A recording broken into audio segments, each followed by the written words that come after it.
Art Director's Toolkit 5 is a collection of utilities for graphic designers and web developers that helps by answering all of those obscure questions we run into while we're designing and developing. Let's take a look at some of the ways it can help. The ruler tool is a favorite. It allows you to measure objects on your screen using various units of measure, and it always floats on top no matter what application you're in.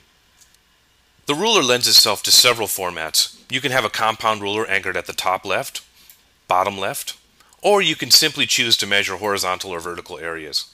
In this case, we'll measure this table here to see how wide it came out. Using the tick marks, it's easy for me to line up the elements to see where we're at. And there you have it. This table is 203 pixels wide. In addition to being easy to use, the ruler is also very customizable. Going into the preferences here, I can change the background color to any color I wish. I can even change the ruler's opacity and change the color of its labels and ticks.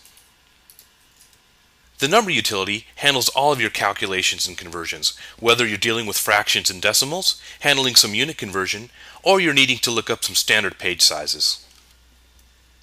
The RGB utility is perfect for putting together web palettes. I can sample colors on screen, quickly grab their hex information, and store the palettes for later retrieval.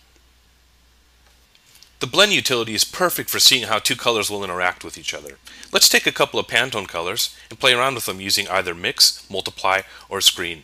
It's a really great way to maximize the amount of colors you can get out of a simple two-color print job.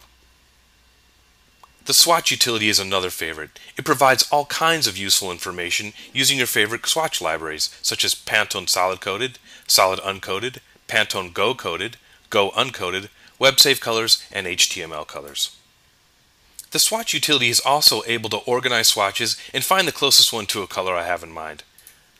Sampling this color will provide me with a Pantone 116C. I can also jump over to WebSafe colors and it'll find the closest approximate value.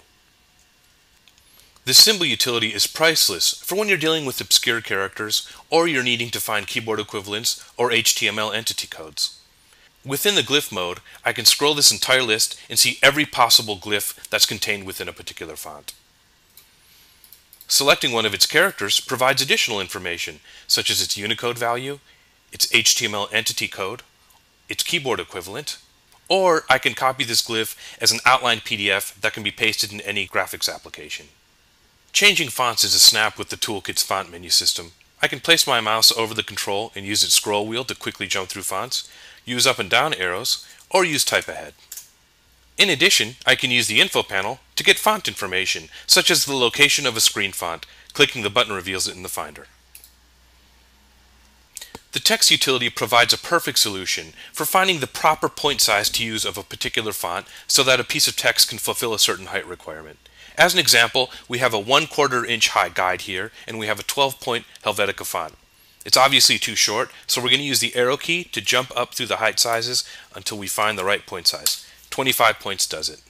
In addition, the text utility is also perfect for quickly flipping through font families and looking for just the right font on that logo type you're working on. The scale utility offers a simple solution for when you're needing to scale an image of one size into an area of another. It'll provide you with what percentage to scale that image by and what effect it'll have on resolution. As an example, let's take a 4x5 at 300 dots per inch that needs to fit into a column of 6 1/4 inches wide. By typing that in, I now know how the height will be affected. I'll know to use 156.25% for scaling, and that the resolution will go down from 300 dots per inch to 192. The layout utility is broken up into two modes, grid mode and spreads mode. Grid is helpful for when you're creating a layout grid and you have a certain number of parameters you'd like calculated for you. For example, on this 8.5 by 11, I'll have 3 columns and 4 rows. I can now take these elements, copy them as a PDF, and paste them into my favorite graphics application to later be used as guides. Using the spreads mode, I'm able to quickly get information about converting an 11-page document from reader spreads to printer spreads. It'll show me what pages are opposite each other, what pages are opposing each other, and that we'll have a blank page 12 in this particular document. This has been a brief overview of Art Director's Toolkit 5, showing you just some of the dozens of features it has. I hope you too will download it, give it a try, and find it becomes a welcome companion to your workflow.